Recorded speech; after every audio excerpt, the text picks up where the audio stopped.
पनवेलच्या रस्त्यांच्या निकृष्ट कामांवर महासभेत सत्ताधारी व विरोधक एकत्र ठेकेदार आणि अधिकाऱ्यांचे दाबेदन आणले। महानगरपालिका हद्दीतील रस्ते विकास कामांच्या निकृष्ट दर्जाचा मुद्दा अखेर महासभेत चांगलाच तापला। रस्त्यांच्या कामामध्ये दर्जाची तडजोड होत असल्याच्या मुद्द्यांवर सत्ताधारी व विरोधक एकाच भूमिकेत आल्याचे चित्र महासभेत पाहायला मिळाले।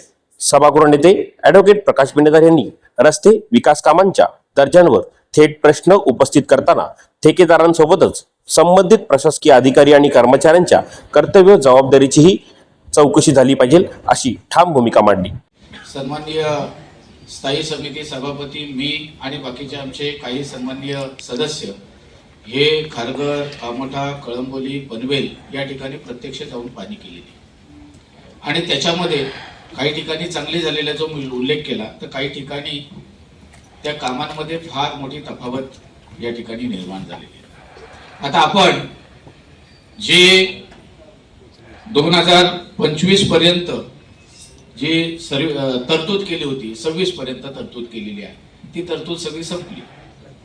काही वाढीव खर्च देखील झालेला आहे आणि मग ज्या पद्धतीमध्ये अशा पद्धतीतल्या तीव्र भावना ठेकेदाराच्या विरोधात ज्या वेळेला सभागृहामध्ये सन्माननीय सदस्य व्यक्त करतायत त्याचा अर्थ असा आहे की हे खरं आहे आणि त्याच्यामुळे पनवेलचं नाव हे ठेकेदारांच्यामुळे खराब होतं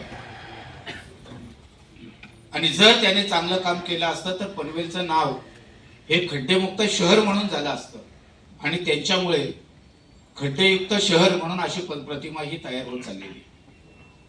मग त्यांचं बिल अदा करणं, कामाची क्वालिटी तपासणं हे काम कोणाचं आहे तर आपल्या त्या अभियंत्याचं आहे, त्याच्यावरती असलेले आपले अधिकारी त्यांचं आहे। बिलांवर आपण सह्या करतो आणि मग त्याच्यामुळे कामाची क्वालिटी ही तपासण्याची जबाबदारी ही आपली आहे। त्यांना बिला अदा होतात।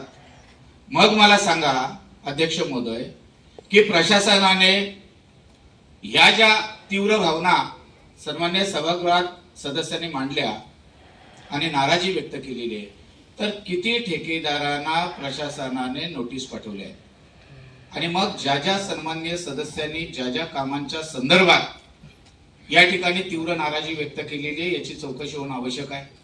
फक्त इथं सभागृहात बोललं विषय संपला या बाबतीत नाहीये। संबंधित अधिकारी ज्याने तिथंशी साइडवर प्रत्यक्ष उपस्थित राहायचं आहे, कामाची क्वालिटी तपासायची आहे, काम झाल्याच्या नंतर त्याला तशा पद्धतीतला अभिप्राय द्यायचा आहे आणि त्याच्यानंतर त्याचा बिल अदा करायचा आहे। मग अशी ज्यांनी तपासणी केली, जे त्या ठिकाणी जे इंजिनियर अभियंते उभे होते त्यांच्यावर पण याची चौकशी झाली पाहिजे। त्यांना ही कारणे दाखवा नोटीस दिली पाहिजे किंवा नव्हते तर त्यांना त्या ठिकाणी काम कशा पद्धतीत होतोय यासाठी महापालिका पगार अदा करते, पेमेंट देते आणि त्यांचं ते कर्तव्य त्यांनी त्या ठिकाणी पार पाडायचंय। त्या कामामध्ये त्यांची अभियंत्यांची काम चुकारपणा झालेला आहे, कामात अनियमितता आढळून आलेली आहे असं जर आहे तर त्यांच्यावर देखील या ठिकाणी कारवाई होणे आवश्यक आहे। पक्षपाताचा झालेला आहे।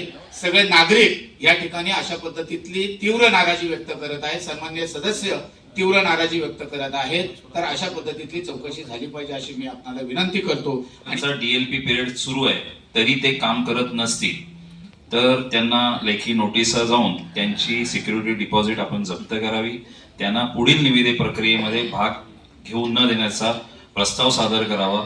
जे ठेकेदार निकृष्ट दर्जाची कामं करत असतील त्यांना जसं सभागृह नेत्याने सांगितलं त्याप्रमाणे लवकरात लवकर आपण नोटीस इश्यू कराव्यात अशा मी सूचना देतो।